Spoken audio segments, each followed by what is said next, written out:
Hello and welcome back to this damn full idealistic crusade. This video will go over my latest additions to my Laserdisc collection, and it's actually been a video I started to make and then just had a whole bunch of discs come in, some stuff show up locally, and a number of lots from some various sellers in the Facebook group. So I've had to split this up into at least two parts, so hopefully it's plenty of laser goodness for your viewing pleasure.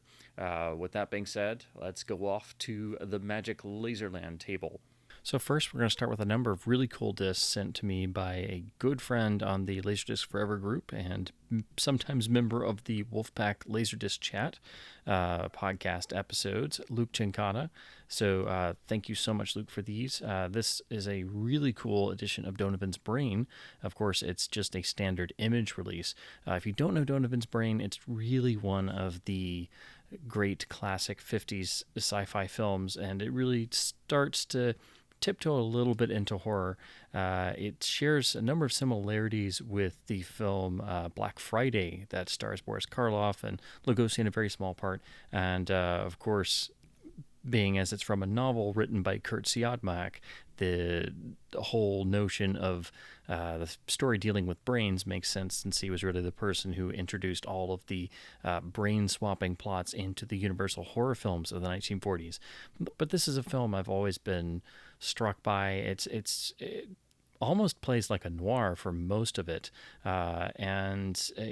Basically imagine a 50s noir, not very large budget, but with a lot of SF and horror overtones. And it's just a fantastically taut little film, black and white, Academy ratio. And ever since I first heard the concept and then first saw it as a kid, it's really always stuck with me. And I enjoy going back to it every once in a while. And again, it really plays like a noir. So this is the lone Laserdisc release, and it's not very common. It's not rare or anything, but it's just one of these pesky, hard-to-find image discs, and Luke sent me this copy. I guess he had a spare, and super happy to finally have this, and I will check it out. I've owned the DVD, and I upgraded to the Kino Blu-ray, which is pretty good, but it's not like a loaded special edition or anything. So I'm curious to check the transfer on this and see what it looks like. Show you the rear here, and of course, image disc. So if you have a number of image discs, we all know what the covers look like. They're very straightforward, and it is literally just the VHS dimensions there. Of course, it has the CD video logo here, and it does have digital mono, but nothing in the way of special features. It's just a movie-only, bare-bones image disc. But again, I'm curious to check the transfer, and it's been on my wish list for a long time, and this is a film I enjoy going back to every once in a while, so it was really cool to get this, and I'll finally be able to check out what the image disc looks like. Sometimes image discs from this era, they can really knock it out of the park, and they can really not. It's sort of, there's no in between. Usually they all look great for what they are and of the era they're from, but generally image discs for black and white Academy ratio films, they can be, definitely a bit soft and a little bit noisy compared to pressings from later on, of course. And the earlier you go, the more the higher the chances are that it may have some speckling, and hopefully you don't have a disc with rot that a lot of early image discs would have. But it can happen, but Image did a lot of titles that nobody else did. Not just, cult classics and obscure films, but they did a lot of genre classics that are now much more respected. So a lot of films had their only LD release from Image from this era. So they really have a great chunk of the classic catalog era from a number of different studios. So you can't completely discount the early image disc because chances are Image probably released a lot of titles you're interested in. So you have to put up with their disc being a bit rough around the edges and not having a fancy cover or anything, but they did do a lot of titles. He also sent me two classic westerns in Japanese variants with Donovan's Brain. So this is a really beautiful jacket. This is, of course, the 1980s Japanese release of High Noon. And I love the red on the background here. Of course, the film is black and white, and gloriously so. So the real splash of color here is really interesting around the some of the iconic stills here of Coop and Grace Kelly, and of course the killers approaching from the train station. So again, beautiful jacket, has the Obi strip. I had no idea this was going to be, on my doorstep. So this was a complete surprise. Um, Again, not exactly essential because it is an older disc. It doesn't have digital mono. It's just analog only. And of course, it doesn't have all the extras or the slightly spiffed up transfer of the Criterion CAV or the later Republic version. And now there's the beautiful new 4K remaster that's available on Blu-ray.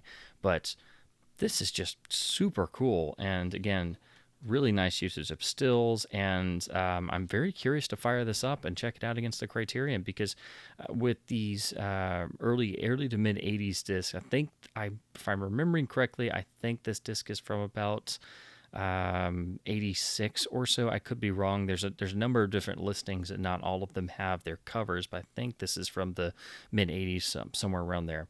But I'm very curious to see how it stacks up against the Criterion CAV, which is actually a pretty good LD. High Noon on disc really didn't look super great for the longest time because Republic took over the rights, but then like their DVDs were just ports of the LD master, and it really didn't look super great until this new 4K restoration came out a couple years ago on Blu-ray. But this is just fantastic looking. Even if the transfer is crummy, I'm hanging on to this because the jacket is so freaking fantastic. So here's the other Western surprise from Japan. This is the 1989 release of One-Eyed Jacks. So this is essentially the Paramount release on LD, but of course in Japan, where it's released under other subsidiaries and companies. But unfortunately, it's not letterboxed. That didn't come out here in the U.S. until, believe that one was 94, and this was a hard film to see, period. It took me a long time to see as a kid, and I remember the rights were there was some question about the rights, so it wound up on a lot of crappy public domain versions, which is unfortunately how I first encountered the film. But it was a VistaVision production, so it being cropped to 133, it could be a lot worse, because VistaVision could be 166 up to about 2.0 to 1. It was a variable framing system, so you could frame VistaVision titles at different different aspect ratios. So when a VistaVision film is framed at 133, I mean, it's not horrible, but it's not optimal either. But yeah, I'm very curious to see how this stacks up against the later Paramount widescreen release, and I'm pretty sure it's probably got a sort of similar history, because they did Once Upon a Time in the West in a very similar way. Did a spiffed up pan and scan version around this time period with a similar original art with a sort of animated painted look to it instead of using the original images, and then eventually switched over to using actual photo images instead for the letterbox release on One-Eyed Jacks. And then Once Upon a Time in the West, they stuck with that painted version on the widescreen and then switched to using photos on the DVD and Blu-ray. But this is a very interesting film. Of course, legendary for its production history. It's a fascinating film to study, even if you don't like the film or you never intend on seeing it. It was the film, that Brando directed himself. It started life as a Western project, and originally as conceived and developed over many, many, many meetings that apparently Brando would stand up and bang a gong during. Which just sounds wonderfully bizarre, and apparently did actually happen. But originally the idea was it was going to star Brando, and it was going to be written by Sam Peckinpah, and it was going to be directed by Stanley Kubrick. So it would have been the one and only Kubrick Western written by Peckinpah, starring Brando, which, if you just stop and think about that for a minute, it's one of the great lost what-if great films we never got. Just the not even considering Brando off the top, just thinking that not just once, but for an extended period of time, Stanley Kubrick and Sam Peckinpah were in the same room together, working together in their, right when they were really about to start exploding in the early 1960s. I mean, that's just astonishing. But, it's a shame Kubrick never made a Western.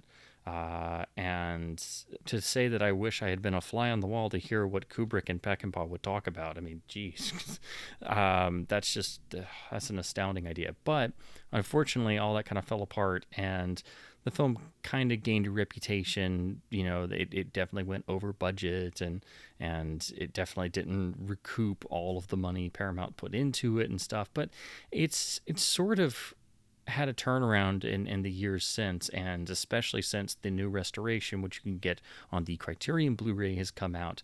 It's really gone up in a lot of people's estimations. Yeah, it's a Western that's definitely a bit arty, and sort of plays around with the ideas of the stories of Pat Garrett and Billy the Kid, which of course Sam Peckinpah would return to for his 1973 masterpiece. That if you haven't seen that film, please go and see it. But of course, that film was butchered by its studio, MGM, so you really have to see the preview version, which is essentially the version that Peckinpah put together. But anyway, long story short, if you know that sort of idea of Pat Garrett and Billy the Kid, you'll recognize a lot of those core ideas here, and it's really interesting to see those, much earlier on, because this is 1961. But anyway, this is the pressing from 1989, Japanese. Here's the Obi strip. Of course, advertising other titles, including Apocalypse Now and Godfather. Both of these look like the it would be the pan and scan for Apocalypse, and it would be the open matting for The Godfather.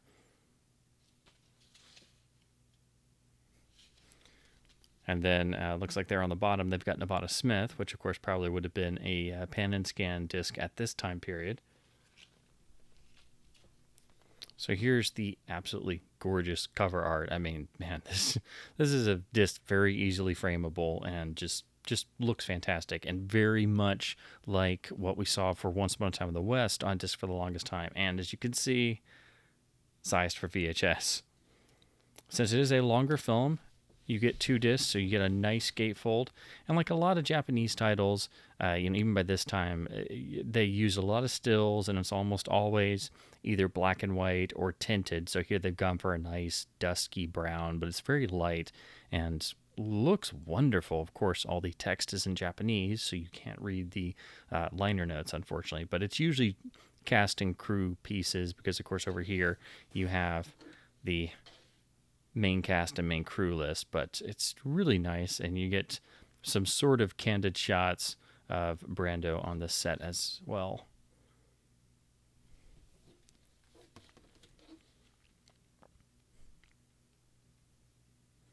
And here's the rear. Again, it's unfortunate this is pan and scan, but I am going to compare it to my US NTSC widescreen copy, which actually is a pretty nice looking LD. It's one of those spiffed up widescreen reissues Paramount started slipping out in the early to mid 90s. And, ones like that, you don't see them all the time, and it's very easy to confuse them with the pan and scan ones. But after a year or two of that, then they started really doing a lot more, and there's some you don't even know exist and are actually quite rare. So Paramount was really not, they were, let's say, they were very late to the letterbox game on their catalog titles. They jumped on board pretty quick with their new releases and stuff, and some of those discs look absolutely phenomenal, but most are good overall. But when they really started doing the catalog titles, it was more like 1994 or 1995. But I'm very curious to see how this compares to the widescreen copy. So next up are 2 more of these really cool Japanese Hitchcock titles. And what's cool about these, they all use a similar cover design with an image from the film, the classic profile, and a nice matching Obi strip. So, and it also goes between different studios. So it's always interesting to see what titles got released in a series overseas. So while a lot of these really started in the late 80s, early 90s, and of course primarily the Universal Hitchcock films, they actually ran into the early to mid 90s and repressed certain titles. Even some of the Warner Brothers owned Hitchcock titles have been repressed in this particular series. Unfortunately, on the Universal ones, it seems it's pretty much just repressing what was on the US disc. But if you saw my earlier collection video when I talked about finding the Vertigo disc in this series, why I started picking some of these up is I found that one almost by chance and noticed a little digital audio marker and was absolutely shocked. And it turned out it was a PCM mono track, and it was basically a digital version of what we had on the US disc and analog. So it's really and usually you find the earlier pressings, so you have to look for these late pressings from the early 1990s instead of the late 80s. And what they did was they just repressed them, and some titles they repressed but with this updated jacket as opposed to like the Warner jacket, which honestly looks quite similar to these. So it's very difficult trying to figure out which discs were pressed where. Sometimes they have different logos, so this was done by Pioneer, so their logo's up here. But you have to look for these later ones that have either a digital audio tag on the back, or as you can see here, it's included on the Obi strip, which is much more helpful. But most titles don't always have their Obi strips. So anyway, Luke was selling one disc and actually just tossed this one in extra for me. So I was so thrilled. So I will be able to check this against the Criterion. Rebecca, of course, was one of the Selznick films and wound up under the ABC Video banner, and now technically is under Disney. It's been distributed by Fox. It was on Criterion, on Laserdisc, DVD, and now it's back on Criterion Blu-ray. And it's grouped in, of course, with the other two primary Selznick titles of Spellbound and Notorious, and other titles not as often grouped in, but you should also include the Paradine Case, which was also a Selznick Hitchcock film. But that one is very underrated, and usually only Hitchcock nerds like myself will go on about actually liking the Paradine Case, which I do. But so I'm very curious to check this out. Rebecca has it has really one thing that pops up sometimes. The opening title card that literally says Rebecca is a different font on certain versions, which is why that is, I don't exactly know. So I'm curious to see which title card is on here. But I'm curious to see what it looks like against the Criterion, which I have the CAV box set, and that looks lovely. The DVD looked great. The new Blu-ray looks fantastic. This is a film that's always looked great because it's so beautifully photographed. So I'm very curious to see what this looks like. It has PCM mono and has this gorgeous cover art. Show you the rear.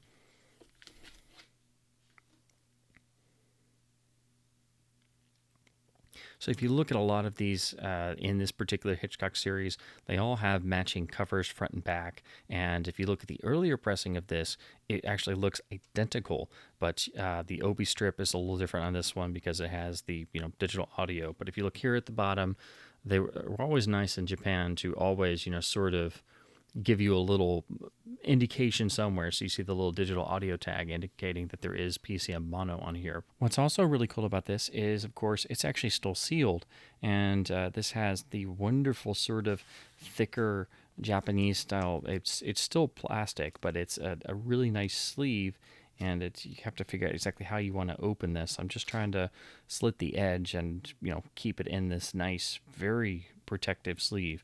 This is in remarkable shape, and usually they work a lot better than the U.S. shrink wrapping because they have little air breathing holes. I don't know how well you can see this, but I have a few Japanese discs with their covers still on, where they've been very carefully opened, and then you can leave them in these nice sleeves. So it's also really cool because they're not shrink wrapped super tight like U.S. discs. They're not prone to warpage, which is really bad on U.S. discs, where you get some and then you open it and it's literally like there's no way this disc isn't literally warped horribly, and then sure enough it is. So I'm actually opening this up, or at least trying to. So here we go. Here it is taken out of its packaging, finally unsealed. I think this copy is from sometime like 1993 or 1994. So, getting on up there for a sealed copy, and this jacket looks gorgeous.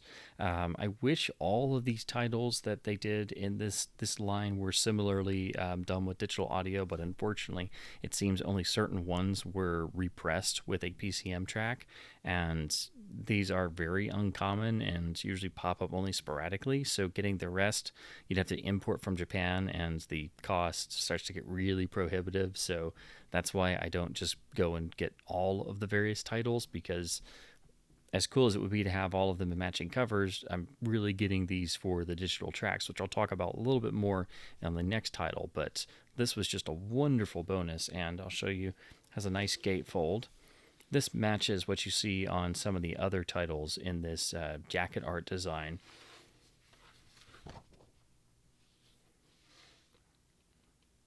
Lovely stills from the set, and of course, like I said, a lot of Japanese discs, they're usually black and white or tinted, so this is a nice purplish tint to it. And then, like the other ones I have in this series, you get this nice insert with cover art, and then with this custom Hitchcock library logo here.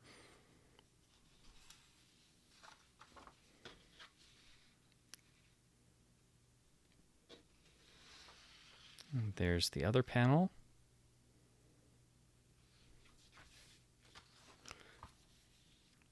And then there's your main cast and crew, and again, a reprinting of the chapter stops, which are also on the rear jacket. So the film is on 3 sides. So I guess that's, full CLV on all 3. But I'm going to fire this up and check it out, compare it to the Criterion, and just another wonderful title in this Hitchcock Library series that actually does have a PCM mono track. Show you the rear without the obi and the plastic on it. So here's the title I was getting from him in the first place, and then he very graciously tossed in that copy of Rebecca. So this is from the same series, slightly earlier, of course, of The Birds, and The Birds being one of the Universal titles means that here on disc in the States, we got a pan and scan, analog, early LD, never got a special edition or anything. And the audio tracks on all of these films have always been, certainly on the rough side. And so I wanted to find this one like Vertigo to see how the mono track was, because this is the rare reissue pressing that adds a PCM digital track. Otherwise, this looks practically identical to the main Japanese release, which is the same cover, almost the same catalog number, almost the same obi strip. The only real difference is the addition of the digital audio logo here. And then on the rear, of course, it's mentioned down here. So again, this is pretty much what you get on the US LD and VHS tape. Universal was not very good with their Hitchcock library, and still really they've never really given it the royal treatment on each format. The new 4K release of certain titles is a nice jump forward in that regard, which was really great to see them putting real new love and care into their Hitchcock titles, because the Blu-ray set was just to say it was a mixed bag is an understatement, because there are some titles in real dire need of restoration still.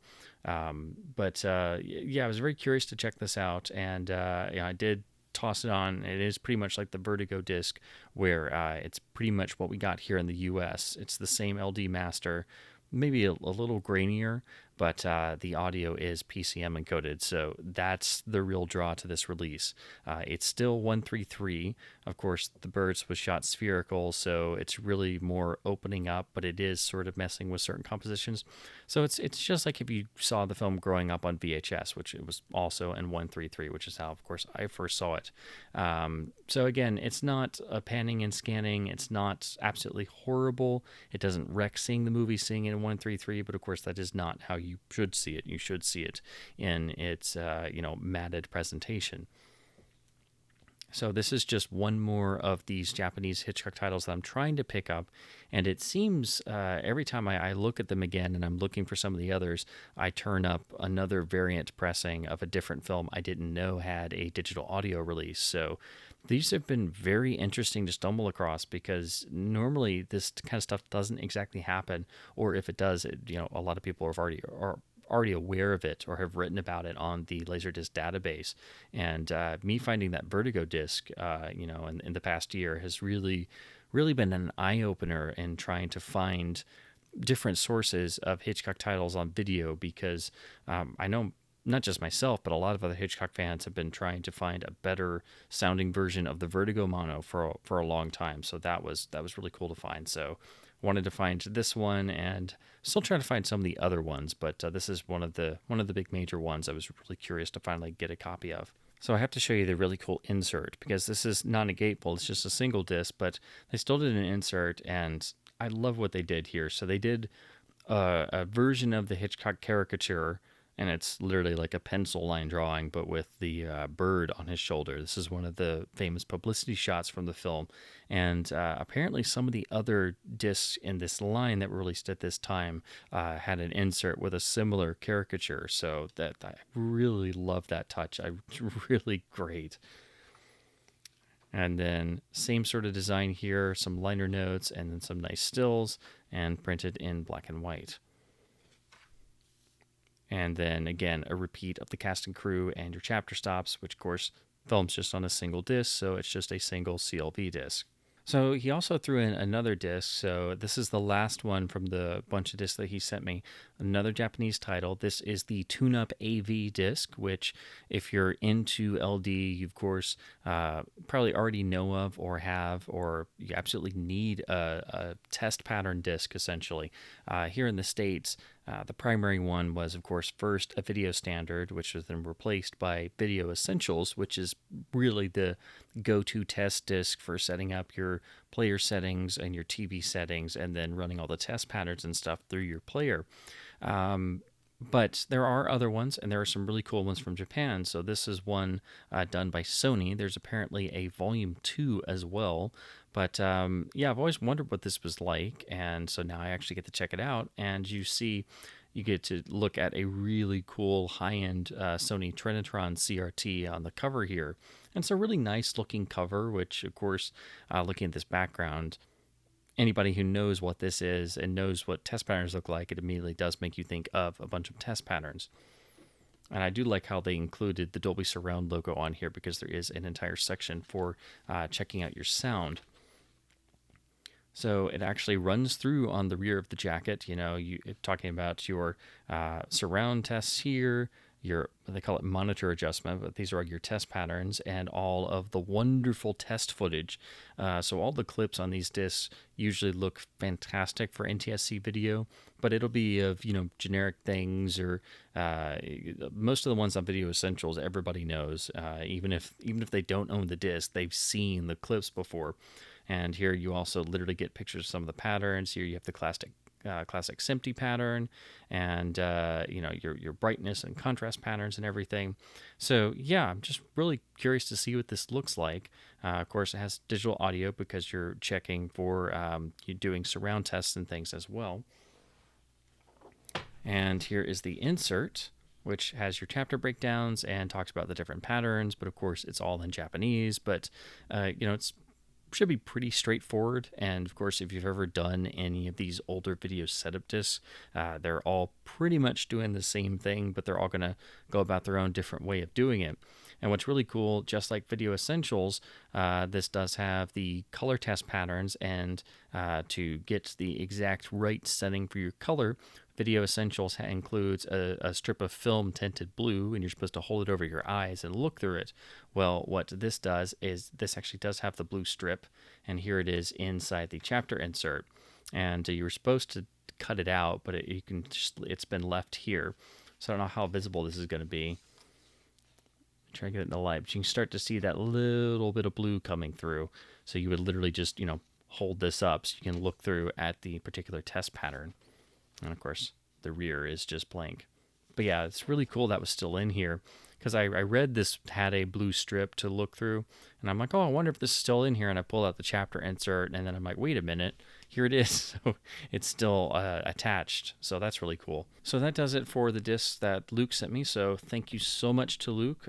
These discs are wonderful, and so excited to dig into these and particularly these wonderful Japanese titles, and those Hitchcock ones in particular, because I'm now really on an active hunt trying to search those out, and hopefully it doesn't turn into a giant like market thing where it's going to turn into myself and a bunch of other people trying to find some of these, but they were just total surprises. But getting into Japanese discs is always interesting because you never quite know what variant pressings are going to turn up. So speaking of random Japanese variant pressings or discs like that, I got a couple discs from Ryan Cushing, and the head of the Criterion Collection apparently decided to gift me with a couple extra titles.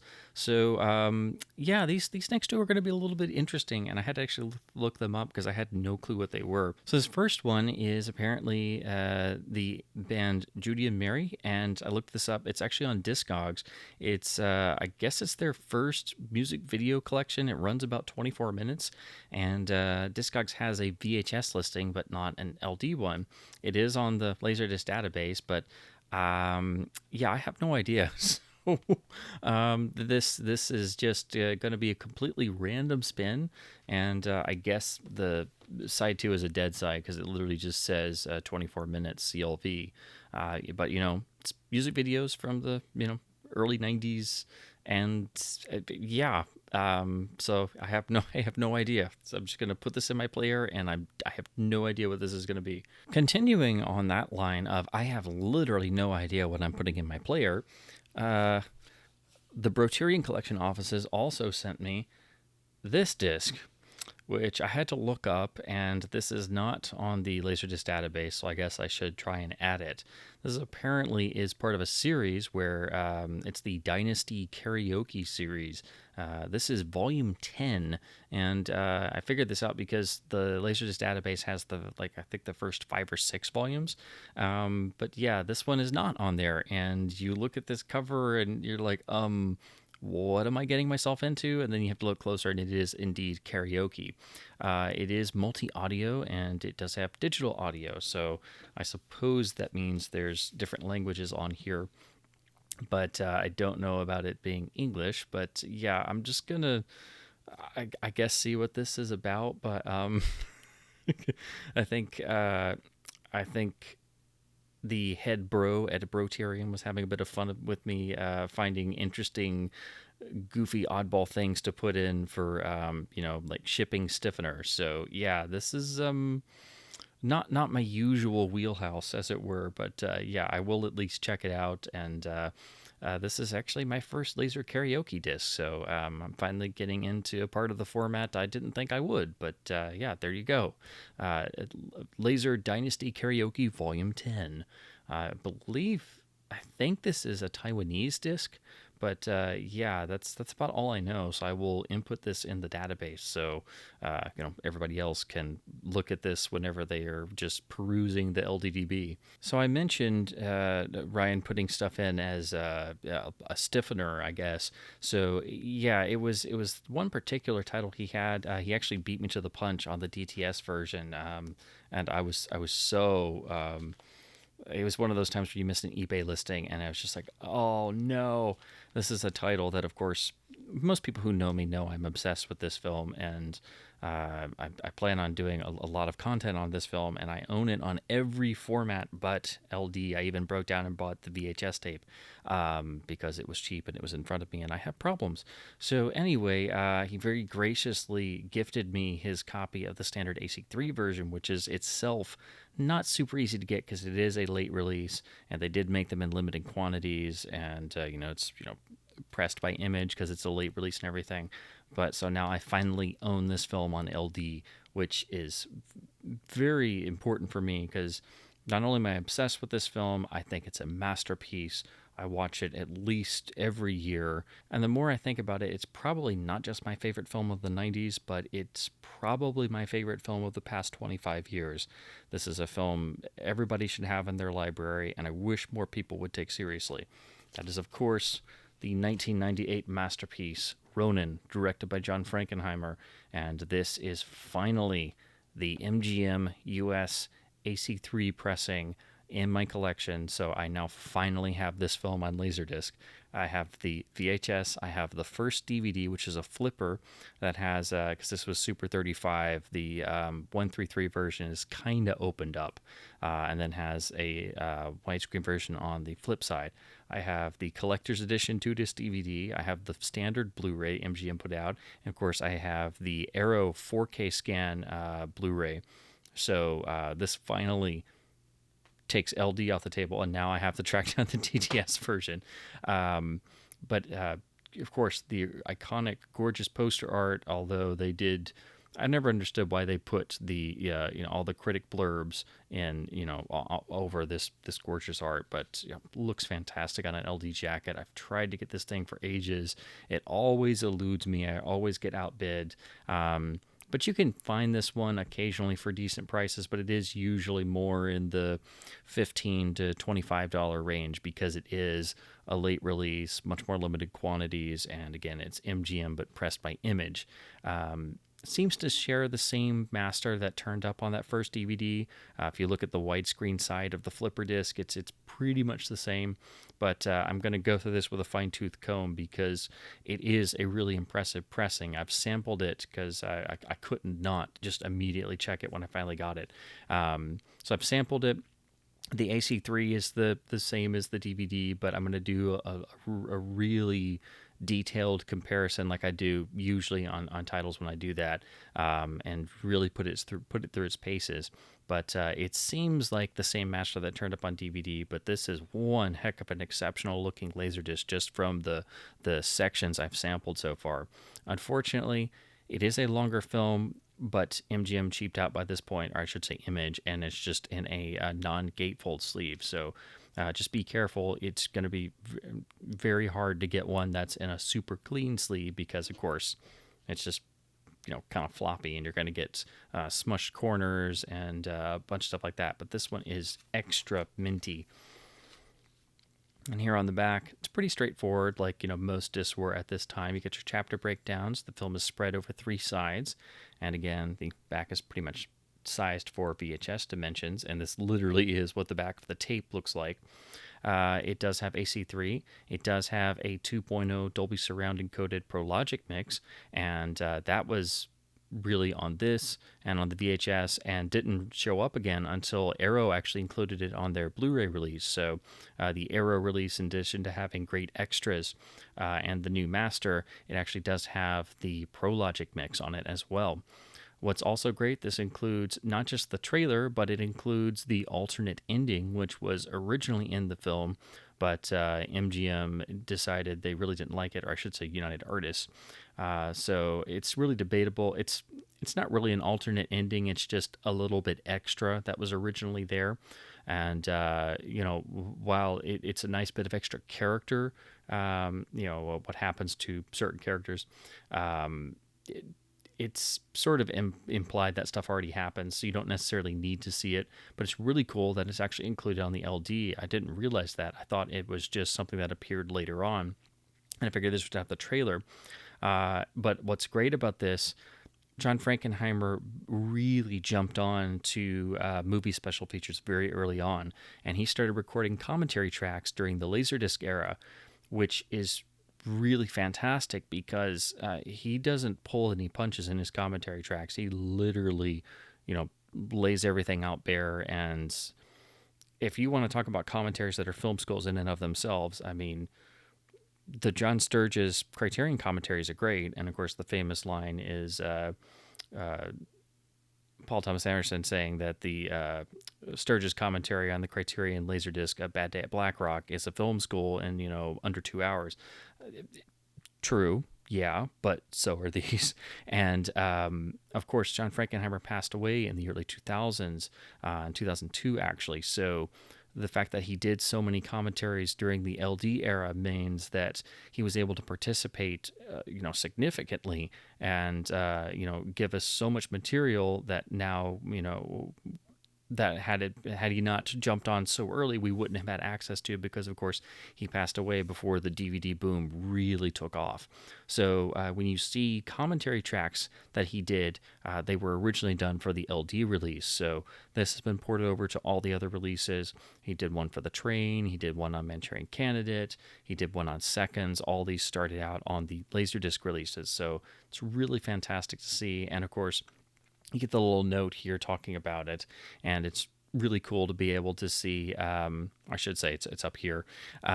It's really cool to see it on the LD release where it first appeared, and of course, you always have fun switching over to the analog tracks and listening to it, on the LD as it was originally presented. This note down here just gives the credits for the commentary being recorded. So yeah, it's not a super fancy release. It's not a full-on special edition, but they could have sold it as that because, of course, it does have alternate ending. It has the theatrical trailer, and it has a commentary. But this is a phenomenal LD pressing. Again, I've just sampled it so far, checking it against some of the others. Haven't had time to do my full usual scrubbing through the entire thing in minute detail. But I am just so happy to finally have a copy of Ronin on Laserdisc. So it is finally in my collection on every major format. And I never intended to do this. I just wanted, all the extras, and, I wanted to get the LD and compare it. So now the only version I'm missing is the DTS laser, which unfortunately it's one of those DTS discs that's not as common, and they pressed it later on. So it's usually much more in the $80 to $120 range, which is kind of crazy for DTS Laserdisc. But I love the sound mix for this film. It's not, absolutely, ultimate reference grade, but it's really well done, and balances well between the car chases and the dialogue scenes. And it's a very intelligently done mix that I actually always put this movie on. If I ever make a change in my home theater setup, I usually watch Ronin pretty soon after that because it's just a track I'm very used to. I watch this film way too much. And so I really love the fact that the AC3 also sounds excellent. And so does the Prologic version. So this is a title, if you get it, you don't have an RF demodulator yet, you still get great audio. It's just a lovely mix, and I'm so happy to finally have this on LD. So thanks so very much to Ryan Cushing, who graciously sent me this copy, and definitely check out his channel talking about LDs, which I will link to in the description below.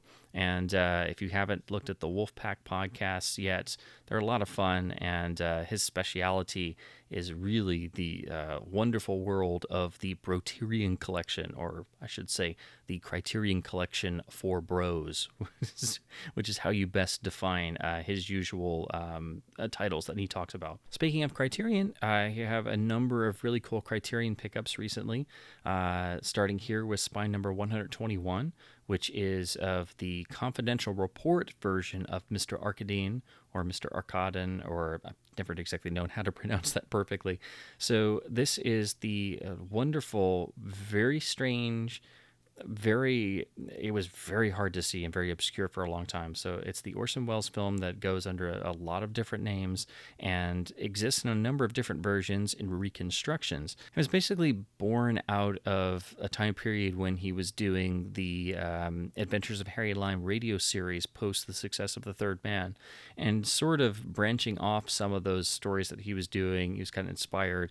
It's a hard film to describe.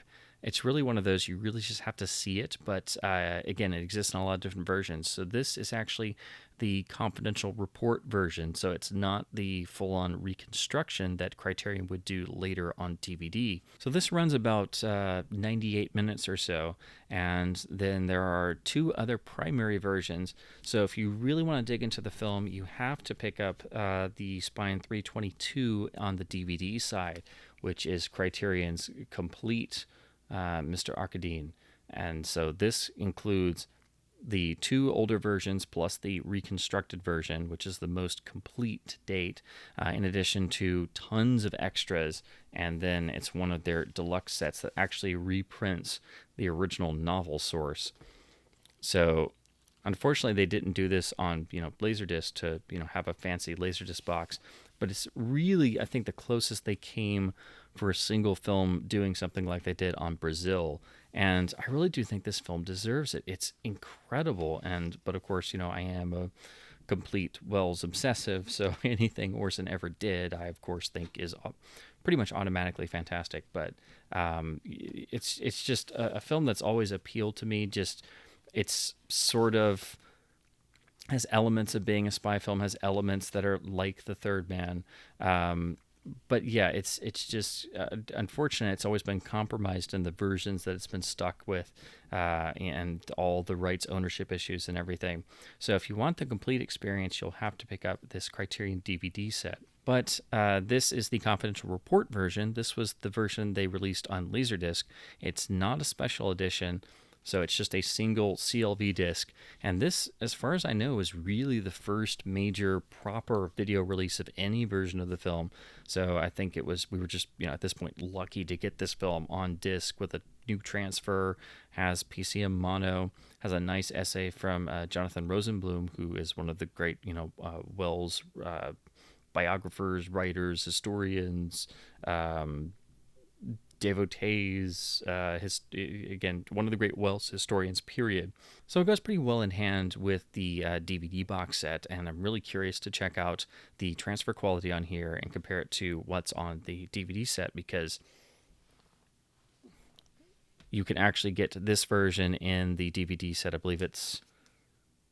Yeah, so disc 2 of the DVD set has the confidential report version. So yeah, this was a really nice find locally. It's in great shape, still has the nice gloss on the jacket and everything. Again, not essential because you can get everything in the DVD box set, but I'm just really happy to finally have this particular LD of a film that I always really had great fondness for. Next up is Spy number 198, which of course is the Criterion CAV special edition of RoboCop in the director's uncut version. This is one of the most iconic Criterion Laserdisc releases, one of the most highly desired. It really needs no introduction. It was reproduced on the Criterion DVD, but of course the original audio was downgraded to lossy Dolby Digital instead of the PCM you have here, but all the extras carried over. Really gorgeous jacket.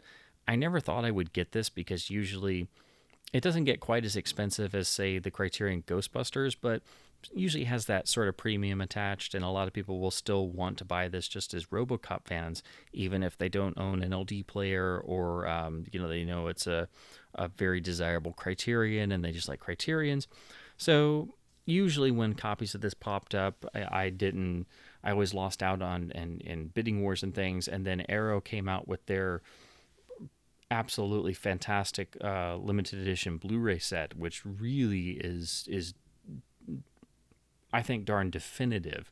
Includes not just the original audio, but even the original audio unmatrixed in 4.0 channel configuration. So that thing is essential, and if you love the film, you probably already have it. But it doesn't have all of the specific Criterion extras. And it is really cool to see, going back to this Criterion release when we first got the uncut presentation of the film, and this became, quickly legendary because, of course, the film's already not just a cult classic, but everybody loved RoboCop, and getting to see the uncut version with all of the intended extra violence in there, this was a big seller for Criterion. It kind of crossed over more into the mainstream, like them doing The Rock and Armageddon and The Princess Bride, for example, and of course Ghostbusters as well. So this copy popped up. It's a little worn. There's a little wear on the cover, but it's still it's still in pretty nice shape. And I've always loved the very metallic look of the jacket. I think it's a brilliant design, and of course looks much more impressive on the LD jacket as opposed to just a small DVD emery case. So yeah, this was a eBay find. It was dirt cheap, so I was like, I'm gonna regret it if I don't get it, so I went for it. Wonderful gatefold with a beautiful essay, gorgeous layout. This of course was mid 90s, where Criterion was just light years ahead of everybody else in terms of layout, design. I think MGM was really the only one who was keeping up with them to an extent, but most of the studios were still just doing, much more generic designs. And, like Warner Bros. Would never even do a gatefold. So, yeah, just by this point, I think Criterion was really unmatched in their packaging. And you get your chapter breakdowns here. The film makes it onto 4 sides because it is full CAV encoding, and then you get into your supplemental features section.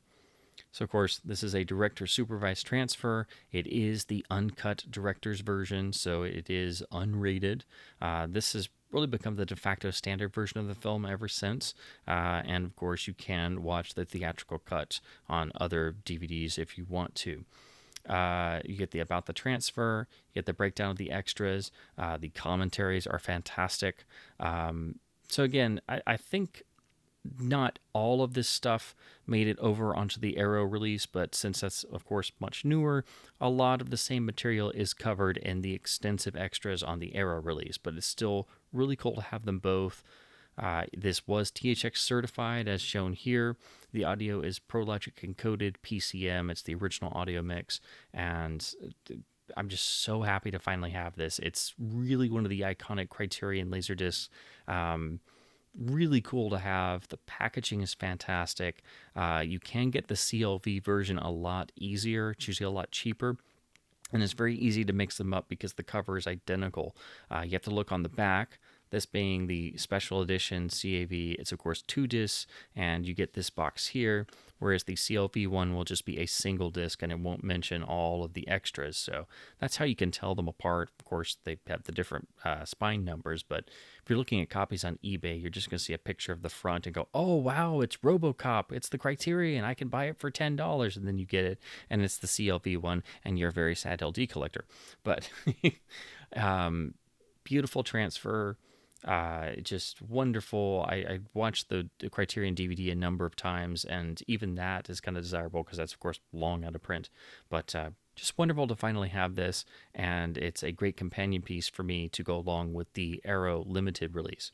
Next up is spine number 250. This is the classic British film A Night to Remember, which, of course, very obviously, if you don't know the film, is about the sinking of the Titanic. And for those who haven't seen this film and maybe much more familiar with the James Cameron movie from '97, this is the great serious drama about the actual sinking, photographed in black and white. It's a beautiful movie to go back to, and I've always loved this Criterion cover image.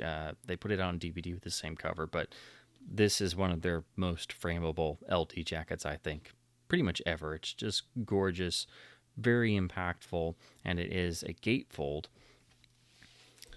Again, this was by the point in the 90s where they gave up on their traditional uniform design, and they just really swung for the fences here. And again, I think by this point they were just unmatched for packaging design.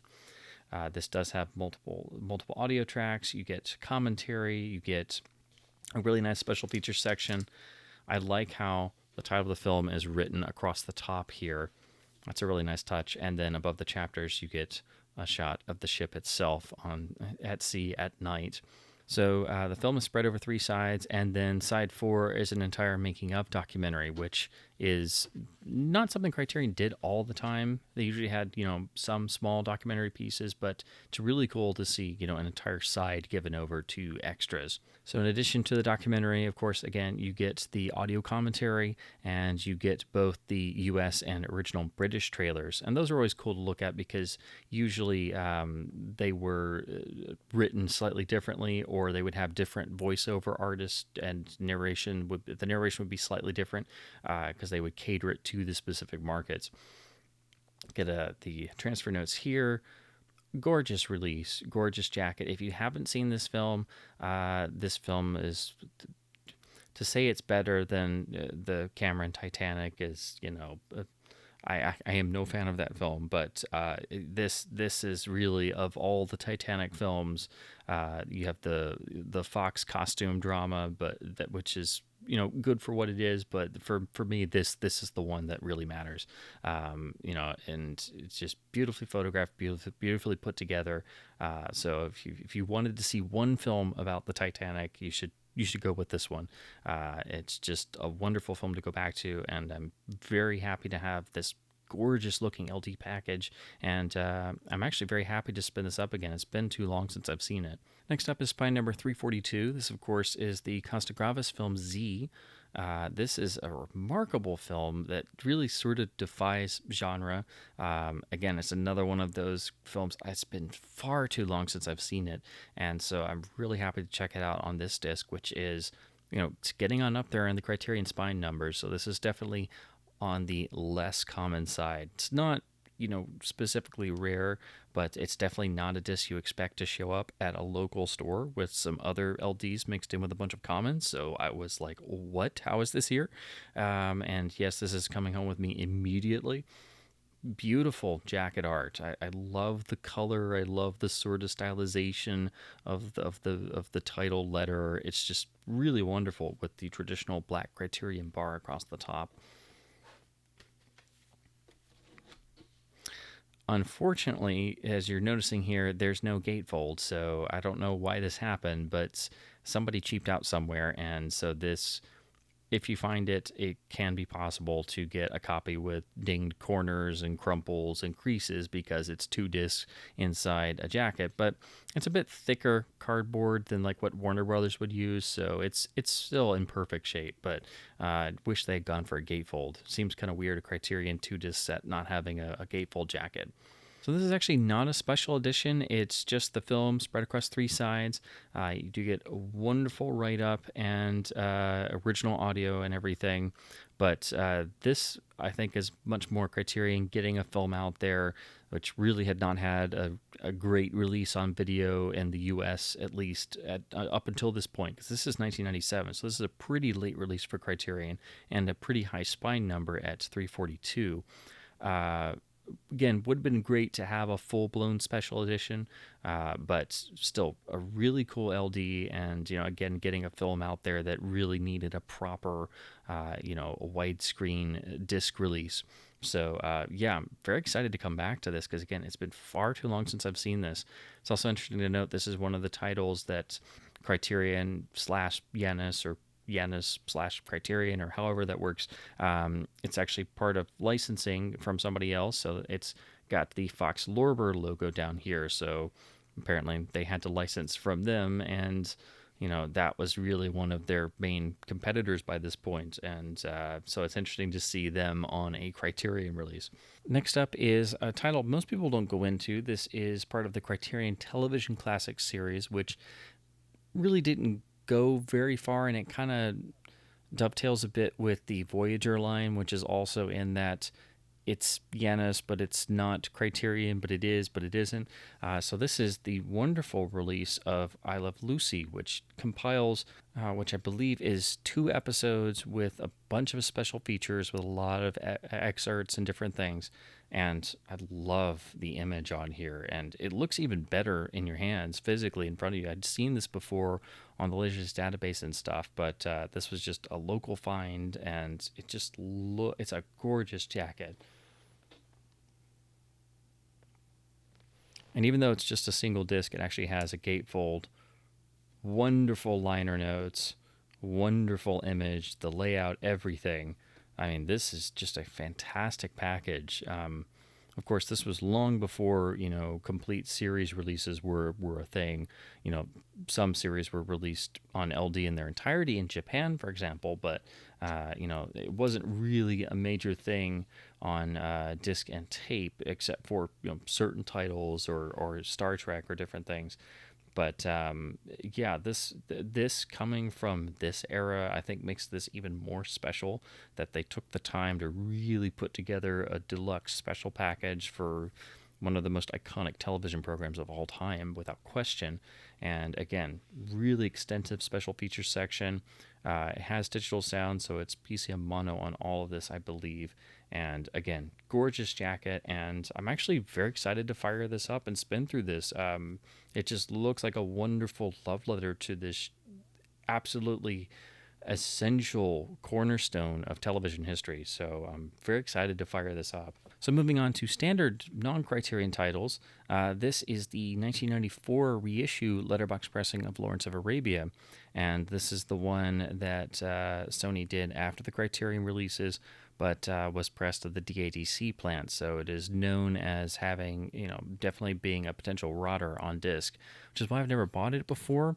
And what's funny about this, here is the sticker for $2.99, where I didn't buy it before years ago at one of the local stores, and then apparently somebody bought it, never opened it, traded in at a different store where they priced it for 95 cents. So I went ahead and bought it anyway. And again, it's still sealed, so I'm going to have to open this and, again, hope there's not significant warpage, because sealed LDs this old can definitely do it. And this, you can see the actual edge is still kind of like bent in just a little bit. So, but anyway, I'm going to open this up, check it out, and see if it does have rot, which it probably does at least have some speckling. I do think the jacket looks fantastic. Of course, any shot from this film is going to look fantastic, but it does look great. It's in the classic Columbia Award winners collection banner here, the Studio Heritage line they were doing. So I am happy to finally at least have this, even if the disc is rotted. You have the traditional liner notes of these releases with a little blurb about the 1989 restoration, and this again is working off of that with a Dolby Surround encoded PCM track, again from the 1989 restoration audio. The film is spread over 4 sides, so I've always wanted to check this out. This is technically the last major LD pressing in widescreen of this title. Again, it's from about 1994, so I'm curious to see if it's like significantly better than the Criterion. I'm also really hoping that it isn't a complete rotter, because some of these can be completely rotted, which it's like, if it had to happen to any title, why did it have to be Lawrence? But that's just how this stuff goes. Next up is another really surprising local find. This was actually a still sealed copy of the restoration of the roadshow version of the film Hawaii from 1966, directed by George Roy Hill. It's actually a film I've read about, but I've never actually seen before, and I knew this LD was out there, had it on my wish list, but I never expected to find a sealed copy just sitting in one of the local shops for $1. So perfect shape. Again, I just took the shrink wrap off of this, so it's in really nice shape. And again, this is the reconstruction of the Roadshow. What's really cool, even though this looks like a standard issue MGM jacket from the era with literal VHS sized art here and the sort of airbrushed painted look they would give to their covers, they actually credit, the extra 20 extra minutes from the original, cut of the film, which they didn't really do on the front of jackets all the time. Get their traditional style gatefold with the tinted stills, but I loved it like this when they would do a whole panel like that. But what's really cool is they actually talk about the restoration and give you notes, and they basically did the best of their ability at the time, had to combine the restored, cleaned up standard version with all of the extended pieces coming from faded large format materials. So it unfortunately is a bit of a hodgepodge, and they were able to use some digital color correction at the time, but of course, doing it fresh from like a brand new 4K scan now would yield much superior results. But it's really cool they went into this level of detail here, because they didn't often do that in the Laserdisc and tape era. Of course, being a roadshow film, it is quite long, so it is definitely taking up all of the 4 sides. Of course, it does include the overture and the intermission and the exit music, and what's also really cool is MGM included color bars at the end, so they are really trying with releases like this to follow in Criterion's lead. And you can still see the traditional MGM style design of jacket. You have the gold bar here and everything, because this disc is from 1990, so it's before they were doing the fancier, much more Criterion style packaging. But this is one of those releases where they really did try to do an extensive reconstruction and restoration process of a film that most people are not aware of or haven't seen or wrote off a long time ago. So it's really cool to see them do this at this time, because again, not everybody was doing this. It does have a Dolby Surround encoded Matrix Audio PCM track, and that's pretty much it. There's no real extras or anything. It's just being able to look at a complete reconstruction of the film. And I will fire this up and finally sit down and watch this. So I'm finally going to sit down and watch this, and very happy to do it on this Laserdisc pressing. It does include the theatrical trailer, and what I think is really cool, under where they talk about the letterboxing, they have this thank you note to Max von Sydow, the Mirisch brothers, and to Elmer Bernstein. So apparently they were consulted during this process, or maybe they had some old script materials or photo stills or different things. So it's really cool that they're actually credited on here, because again, that very rarely happened in the Laserdisc era for sure. Here's another complete surprise find. So this is the Warner Brothers very late release pressing of Tom Horn, which is one of Steve McQueen's last films. This is the Letterbox pressing from 1998. This is a very, very rare disc. I was stunned to come across it, and when I saw it locally, I thought at first it was an old Pandascan disc until I noticed, I actually pulled it off the shelf. Thank goodness I did, because I noticed the glossy, thin cardboard, and then of course you see the widescreen logo in the corner. I really do like this jacket, even though it's very plain. All they did was simply add the barbed wire over the sort of beige background, but the way the photo is centered and McQueen's head sort of pokes over onto the background, it literally makes it feel like it's a framed picture, or an actual cover instead of just a plain background. So I really like this jacket. Show you the rear.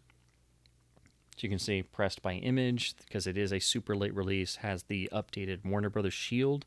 It's just two sides, no trailer, no extras, CLV disc, but it has the more attractive art layout that Warner Brothers finally started doing in the late 1990s.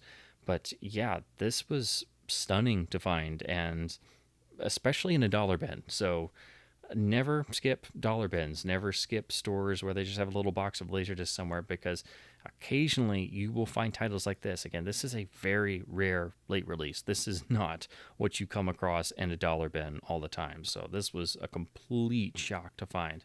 This was also quite shocking to find in the dollar bin. So this, of course, is Bill and Ted's Bogus Journey, the second of the Bill and Ted films. And really surprised this was still there, with the third and newest Bill and Ted having just recently been released. This, of course, is the Image/Orion release.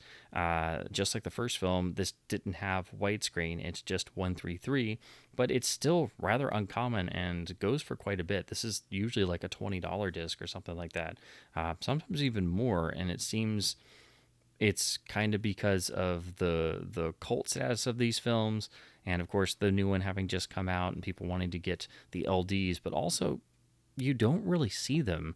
So it's not necessarily that they're rare, but you don't see them pop up all the time. So it's a little, it's actually in pretty good shape. The cover's got some wear and it's got a hole punch, but yeah, I've actually never seen this turn up before, ever. So I was like, I'll regret it if I don't buy it. I already have a ton of LDs. What's one more? That's what I always say. That's my problem. So it's just a single CLV disc, and it is a 1:3:3 presentation. But it does have the original Dolby Surround as PCM, so that's cool. You get the original mix, and you get totally radical rear cover art with very bright, eye-popping colors. So I guess I will have to find the first film on LD to match. Next up, from 1992, is Freejack, which is one of the handful of Mick Jagger films. And it's really kind of interesting because it's a sci-fi actioner from the early 90s. You have Anthony Hopkins and Emilio Estevez as well. This is a title I've always seen, never got a copy of. I've never actually seen this film, so I will be going in completely blind on this. And I'm sure I'll find something to enjoy in this. And the voice of the cover is kind of interesting, but I know a lot of people, in terms of Laserdisc collectors, have a real fondness for this. So I'm excited to finally be able to check this out on LD and then actually see this film, period. I'm surprised I missed it. I figured I would have. I think maybe I've seen part of this on cable at some point. I seem to have some memory. Just seeing this cover and reading the description and seeing the trailer just seems to jog some of my memory. So I think I've probably seen a chunk of this on cable, maybe when I was growing up. So it's just a standard Warner jacket. You get the classic silver side with the random images, but I think this is one of their better looking jackets, of this standard design. It is widescreen. You actually get the logo here, so it's one of the jackets where they actually tell you it's widescreen, and of course you get the warning.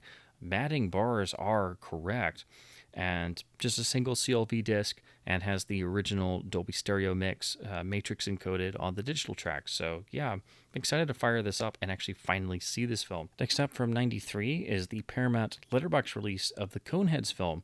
And this is one of those SNL films that I've always seen parts of, but I've never actually seen it all the way through. It was seemingly on cable all the time when I was growing up, and of course knew the original sketches and loved them as, one of the classic SNL sketches that most everybody knows of, but I've never actually seen this film all the way through. I knew of even some of its soundtrack cuts because REM had one of their B-sides that was not used on an album actually included on the Coneheads soundtrack of all things. So it has one of those great 90s soundtracks of various different artists that, are songs not used in the film. But yeah, this just popped up. It is apparently a previously viewed disc because I had this sticker on the side I had to actually slit open. And it is the widescreen version. You always want to look for that on these Paramount discs because it's very easy to accidentally buy a pan and scan job, which will have the same cover, but it won't have the widescreen banner on the top. So it's just a standard CLV disc, two sides, Dolby Stereo, matrix encoded PCM soundtrack, and but it's a pretty nice little release. Doesn't pop up all the time, but yeah, it's actually the disc is fine. The cover's a little beat here and there, but when you find good condition LDs like this where the disc is fine and the cover's pretty good and they're less than $1, you're not going to see it again for that cheap. So I was like, you know what? I finally am going to sit down and watch this. And here we go with one of the big, common, award-winning films of the 90s you see on LD everywhere.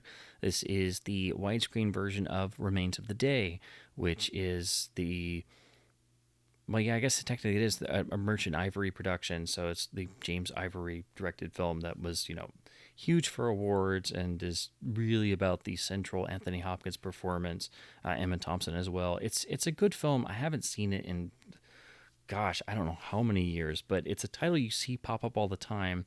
But being a Sony disc, it's usually a very heavy rotter because it was pressed at the DADC plant. And it's not a gatefold, so usually you find copies of this pretty beat. This one's in nice shape, has the nice gloss on the jacket sleeve. The image looks great. There's a little bit of the center seam on the top splitting here a little bit, but it's very small. Show you the rear. Again, this is a Columbia Sony disc, so you get their extensive liner notes, which are always printed very small. The rear jacket looks really nice, and I like the layout and everything. I've seen this a bunch, but I've always been hesitant to buy it because, of course, even though it's common, it's a known rotter. It has the original Dolby Surround encoded soundtrack. No real extras on here other than the liner notes. It was just getting this film in widescreen on disc at the time. But the reason why I went ahead and picked this up, not only was it, under $1, but this is a DADC Austria pressing, which means it is, of course, rot free. And I'm so happy I checked it. I just decided to check the disc mint marks, and sure enough, I see the beautiful manufactured by DADC Austria. As soon as I see that, I'm like, yes, I am buying this. I don't care.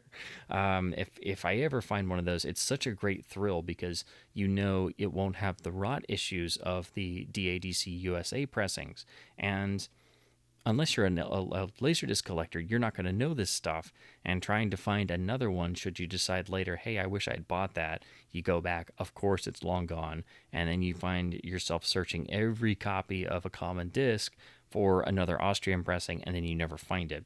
So if I ever see a DADC Austria pressing, even if it's a movie I'm not at all interested in, if it's cheap enough, or especially if it's $1 or $2, I just go ahead and buy it because I know it's going to be very difficult to find another one of those. So this is one of those where it's a super common title, and I finally came across an Austrian pressing, and I'm just like, yes, I'm taking this. And then lastly, for this batch of discs, also from 1993, is, of course, Robin Hood Men in Tights, the Mel Brooks complete comedic distillation of all the various Robin Hood films and legends and things, and then completely tearing everything apart. It's... And, as a film, it's much more on the completely goofy side. This was at the point, shortly after this, he would do Dracula Dead and Loving It, which is sort of a similar vibe. And I don't really get into the complete slapstick goofy stuff as much, and usually the later Mel Brooks films, I don't think it's a I think with the later Mel Brooks films, it's pretty much well thought of that they start to get increasingly more and more silly. So I don't really revisit those very often. Usually for me, it's Blazing Saddles and Young Frankenstein and the producers and of course, being a Hitchcock nerd, I of course love the gags and high anxiety. But yeah, I haven't seen this one in years, so I saw this really cheap copy. Again, I think it like the Coneheads, it's previously viewed because it has a little sticker on here. But otherwise, it's in good shape. The jacket has a nice gloss to it, and it's a Fox Letterbox release. And they actually advertise on the front. It has a Mel Brooks commentary, so it's not a special edition, but it does have a commentary track, which is cool because again, even by this point, especially on a standard Fox release, that was just not something that they did very often.